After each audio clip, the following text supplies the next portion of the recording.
Believe it or not, the NFL Draft is next week as I record this video, and with the NFL Draft, there's going to be a ton of trading and swapping of draft picks. In today's video, we're going to be discussing several trades that could happen next week, why teams would make this trade, and how it would benefit them after doing so. Within this, we will discuss future projection and the butterfly effect of how it could benefit each franchise. However, this is not just draft pick swaps, as some veterans, and big veterans at that, could be on the move. And there is a lot to dive into in today's video, and without further ado, let's begin.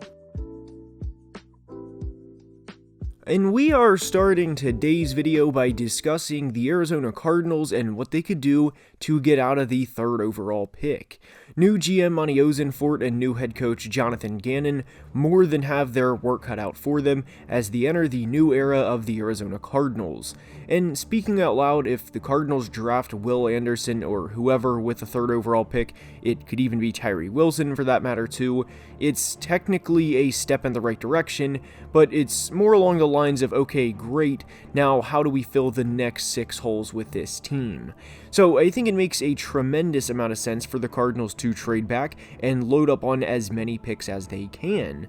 And that's no disrespect to Will or Tyree, as much as it is to say they are not going to transform the Cardinals from a very bad team to a playoff team overnight.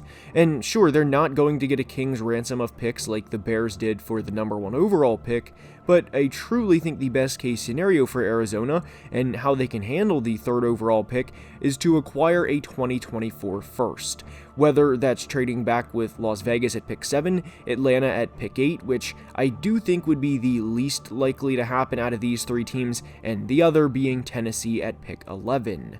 Trading back with Las Vegas makes a ton of sense for both sides, and truth be told, I have thought about doing an entire video on the Raiders and the concerns I have with them moving forward, not just from a draft standpoint, but from a future outlook standpoint. But I love the idea of any of these 3 teams coming up to get Anthony Richardson. Atlanta's more of a wishful thinking scenario because of their impressive run game and them already having good pieces like running back Tyler Algier, Chris Lindstrom at guard, and Caleb McGarry at tackle. And adding Richardson in, even from a running standpoint, would make the Falcons an extremely annoying team to play, even for the top teams in the NFL, because it would take all 4 quarters to beat them. But to go back to the Raiders for a minute, it makes a lot of sense because they just gave Jimmy G a 3-year $72 million deal, and they can get out of the contract 1 year from now. And I don't like the Raiders' future with him as their starter for a few reasons. They're in a division with Patrick Mahomes, Justin Herbert, and Russell Wilson, and even if you're in the belief that Russell Wilson is done and Sean Payton can't get him back on course, then you're still in a division with 2 top 5 quarterbacks in my mind in both Mahomes and Herbert. And unlike previous 49ers rosters, the Raiders roster is nowhere near as talented as what Jimmy has had for really the entirety of his career outside of the first 2 years in San Francisco when John Lynch and Kyle Shanahan were acquiring talent. So to head into the 2023 season with Jimmy as your guy and basically say, yep, this is who we want to roll with, to me is extremely ballsy and setting yourself up for what the Raiders have done for most of the past decade.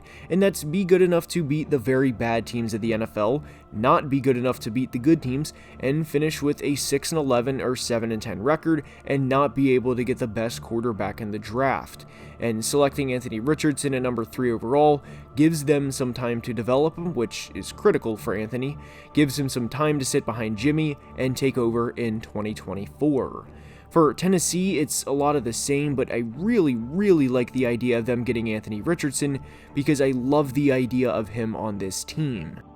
Tannehill would play out the 2023 season as the starter, and I think at worst for Anthony's rookie season, he would be one hell of a chess piece to have in short yard situations with him and Derrick Henry in the backfield, and this is of course assuming Henry stays a Titan.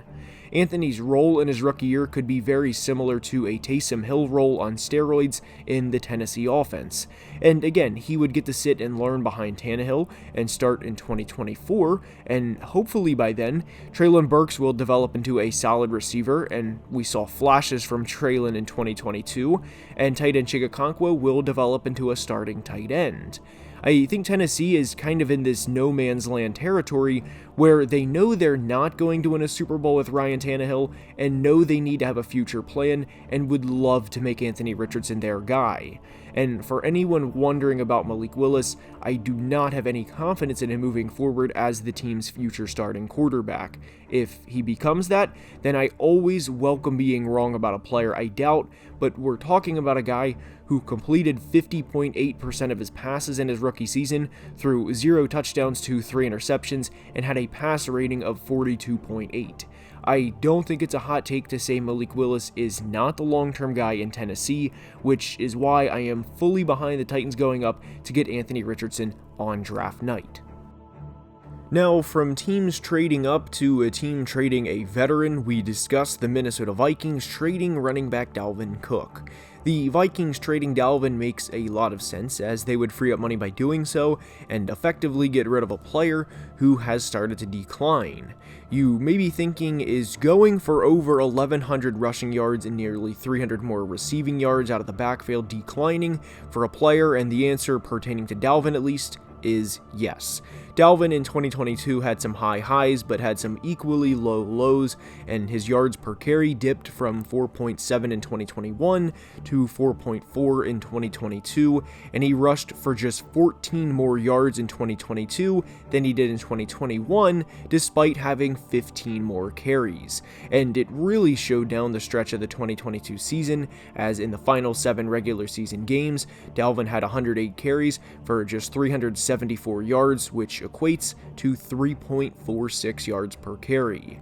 And I truly believe the decline of Ezekiel Elliott and how the Cowboys season ended, with him being the center for the final play and him eventually getting released, really shielded how ineffective Dalvin Cook was down the stretch, because if there was any talk about a declining running back in 2022, it started with Ezekiel Elliott. And there used to be this old adage that once running backs hit 30, they were done, but I think it's even younger now. Zeke isn't 30, in fact, he's not close, and the same goes to Dalvin, who is still just 27 years old. Yet, because of physical demands of the position and how much of wear and tear it puts on players' body, the decline for Dalvin is already here. We don't have to wait 2 or 3 more years, which makes it a prime time for Dalvin to be traded, rather than be released 1 year from now. And to further back this up, the Vikings signed backup running back Alexander Mattison, who you guys are probably well aware of who he is, especially if you play fantasy football and always draft Dalvin's backup due to a potential injury. The Vikings gave him a 2-year, $7 million deal, with 6.3 of that being guaranteed. Whether you think Madison is the guy or not moving forward, the Vikings would rather move on from Dalvin Cook sooner rather than later. And finding a trade partner for Dalvin is very difficult because of the aforementioned decline of his play in 2022, along with the wear and tear on his body, as Dalvin has played a full season just once in his career, which was this past year in 2022. There's been rumors about the Dolphins potentially trading for him, and if they could make it work, it wouldn't be bad for Buffalo to take a swing either. Whether Dalvin gets traded or not, we will soon find out, but if he does, it's going to be for a 6th or 7th round pick, and a team would be doing this to ensure they get him, rather than be amongst half a dozen teams that would bid on him if he gets cut and ends up in free agency. One way or another, Dalvin Cook will not be a Viking in 2023. Next up may be a surprising one, but it involves the Pittsburgh Steelers trading up from where they are currently on the clock at pick 17. This trade would be presumably to a team like the Atlanta Falcons at pick 8, or maybe even the Raiders at pick 7, but it's all going to depend on how the board plays out. But what the Steelers would be trading up for is simple. They would be trading up for an offensive tackle to protect quarterback Kenny Pickett. I did this in one of the mock drafts we've done on the channel, and it would be the Steelers giving up picks 17 and 49, which is their 1st and 2nd round picks, to go up and get tackle Paris Johnson Jr. from Ohio State. I love Paris and think he is the best tackle prospect in the draft, and once the Steelers have the offensive line accounted for, they're going to be a damn good football team. It's no secret they've struggled up front over the past 2 years, and Dan Moore has not developed into the tackle they want, but they could very easily get the answer to their problems with the cost of a second-round pick. And perhaps the best part for Pittsburgh, they still have the 32nd overall pick, which is from the Chase Claypool trade. While some Steelers fans may scoff at the idea of giving up the second-round pick to go up and get Paris, I personally am under the belief that you have to do what you can, within reason of course, to protect your franchise quarterback. We've seen the Chiefs invest in protecting Patrick Mahomes, which they did by drafting Creed Humphrey in the second round a couple of years ago, then paid guard Joe Thuney, and even this offseason, tackle Jawan Taylor. Obviously, Mahomes, Kelsey, and Andy Reid get a lot of the credit, but make no mistake, the Chiefs do whatever they can to protect their franchise quarterback. And it's in the best interest of not only Kenny Pickett to draft Paris Johnson, but it's also in the best interest of Najee Harris too. While I don't think Najee is a top 2 or 3 running back in the NFL, I do think he is better than averaging 3.9 and 3.8 yards per carry, which is what he's averaged in each of his first 2 years in the NFL. All sacks, especially from a quarterback standpoint, are not the same, as there could be a play where a defense sends 6 and the offensive line only has 5 to block, and the quarterback gets sacked almost right away. Or there could be a play where a quarterback holds the ball for entirely too long and misses a guy that's wide open and he gets sacked. But what's not a coincidence is Patrick Mahomes was sacked just 26 times in 2022 compared to Kenny Pickett's 27 times, despite Mahomes throwing 259 more passes on the year, meaning Kenny's offensive line at times was a disaster, and the Steelers need to address this sooner rather than later. The last time we saw this team go up and get a guy in the draft was back in 2019 when they traded up from pick 20 to pick 10 to get linebacker Devin Bush. Unfortunately, that didn't work out, but the best part for the Steelers is they received a haul for Chase Claypool and essentially have 2 first-round picks regardless. So to me, it's simple. Get the best tackle in the draft, and in 2023, field Kenny Pickett, Najee Harris, Deontay Johnson, George Pickens, and Pat Freiermuth, and let those boys go to work. Oh, and Paris Johnson too. You have to protect Kenny Pickett if you want to hoist the 7th Lombardi Trophy. One trade I wanted to discuss involving another veteran is DeAndre Hopkins going to the Bills. Obviously, there has to be cap space and a lot of maneuvering around for this to happen, but if the Bills can walk out of the draft with DeAndre Hopkins and have a legit second receiver, which is something they desperately needed down the stretch of the 2022 season, along with an offensive lineman, perhaps Osiris Torrance from Florida or Steve Avila from TCU, then I think they would be big draft winners. But it's all going to boil down to which contending team wants to give up a pick for DeAndre. For Buffalo specifically, they could keep the number 27 overall pick and use it on an offensive lineman and still trade for Hopkins. And I really, really hope they do. And that's all I have for today. I hope you enjoyed. If you did, please like the video and subscribe to the channel, as it would mean the world and help the growth of the channel a ton.